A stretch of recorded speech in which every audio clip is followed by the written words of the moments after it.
How often do you download songs, ebooks, films or TV shows online? Did you know that there are talks underway right now that could criminalise all of that, even when you think you're doing it legally? This next story is worth watching, and it might make you think twice about your online activities. Dan Ilic went to investigate.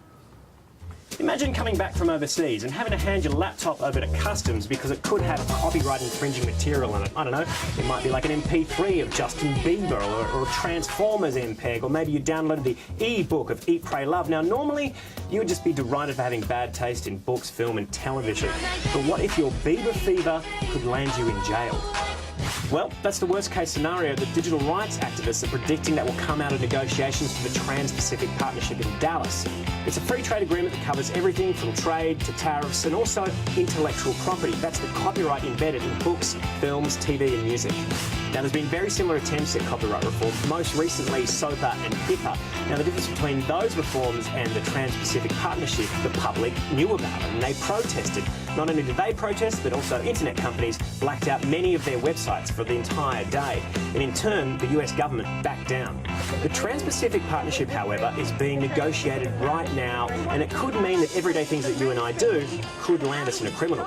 Like watching an SNL clip on YouTube or making a mashup, even burning a CD for a friend. There are stiffer penalties still for those who evade copyright protection software. So, for instance, maybe you download an e-book for the Sony e-reader, but you've only got a Kindle, so you get rid of the software so it will run on your Kindle. That act alone could send you to jail for a very long time. Murder? What about you? Reading Harry Potter on my iPad? You animal. US proposals for the Trans-Pacific Partnership are all based on United States law from the mid-90s, so while we're in a world of streaming and torrenting and keyboard cat, the Trans-Pacific Partnership is going to be modelled in a world of VHS cassette tapes and Alta Vista. Now, keep in mind, these are the extremes of what could happen judging by the leaked text. But the thing is, we don't know. The negotiations are held behind closed doors in secret. The only people who are privy to it are the negotiators themselves and the lobbyists from the film and music industry. And as for the internet companies and everyday people like you and me, well, we're just stuck in the dark. Torrenting. Game of Thrones, most likely. It's very good. You've seen it? Oh, a lot of... Winter is coming! Dan Ilic is here with us, as well as our other techno boffins, Hermione and Brad. I'm always happy to make an incest joke on national television. That's quite a weird way to end your story. The normal news reporters can't do that. That's right, it sounds kind of scary and ominous. Yep. Should we be worried? Yeah, you should. Absolutely. Well, basically what's happening is the US is kind of taking Australian sovereignty away from us, like in terms of copyright law. It could be a case where Australia basically has to do whatever the United States says when it comes to copyright. At the moment, we administer our own. But because of this free trade agreement, the TPP, we don't know what's going to happen. But the IP lobbyists are very powerful. The Australian government, though, would say you have to engage in these sort of talks, otherwise it's all just going to be left to sort of fester. Yeah, that's right. Well, it's kind of it's a really long process. The negotiations go for like 6 months. So and because they're behind closed doors, it's really hard to tell what's going on.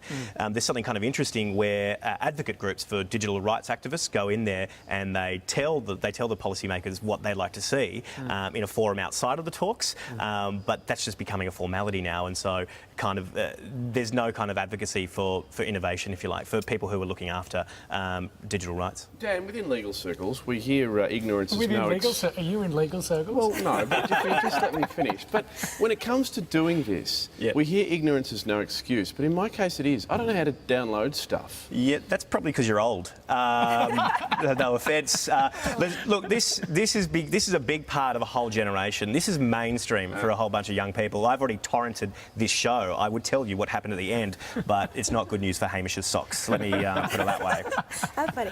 Dan, technology is moving so quickly. Is it kind of, outrunning the policymakers in terms of one thing and the other? Yeah, it's outrunning the policymakers by like 15 years. The democratisation of media technology has kind of been a big part of new media and tech for about 10 years. I remember as a kid in my bedroom, not interested in girls, but more interested in iMovie and Final Cut Pro. As a result, I don't have a girlfriend, but boy, am I on TV. That's right. Things are looking up. Yeah, things are looking up. Yeah, that's right. Not quite prime time. Not quite prime time. Yeah, that's right.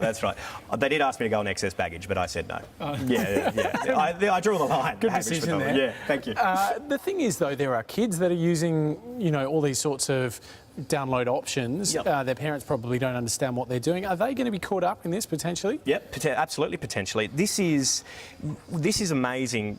These kind of restrictions are incredible because it not only puts a dampening on piracy, which is kind of what it's intended to do, but once you do that, it puts a dampening on culture. There's a whole brand new breed of culture out there. Kids, our age and younger, are remixing, taking stories, turning movies and music into their own stories, telling their own stories with lots of different media clips. And it's fascinating. Like, imagine if Rickrolling your friends on YouTube was banned, and you could go to jail for that. What a disaster that would be. Yeah, that would be a disaster.